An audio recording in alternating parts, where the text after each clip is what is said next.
Per aquella època a Benigània no hi havia ninguna oferta cultural. A Benigània hi havia una carència d'activitats culturals, mediambientals, per a fomentar i portar cap avant el valencià, per a valorar-lo.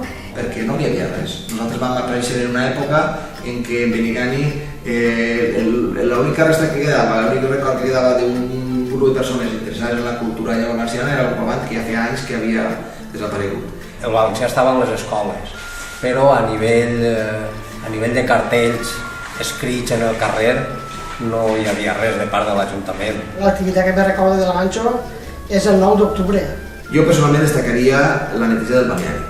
Destacar-ne una seria ben difícil perquè totes les iniciatives es van fer per consens i totes responien a uns interessos. Jo destacaria la recuperació cultural que ha fet en Benigània a tots els nivells. La insistència que ha fet el Ganxo en commemorar el 9 d'octubre a Benigània. Jo de la que estic més orgullós un poc pot ser la nit d'Estellers d'aquest últim any.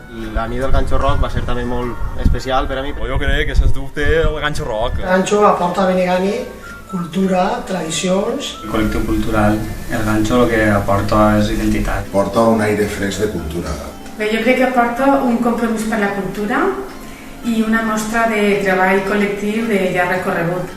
El Ganxo el que m'ha portat ha sigut saber que en Benigània hi havia gent jove que es preocupava per la cultura. M'ha portat el poder organitzar i participar en activitats com el 9 d'octubre.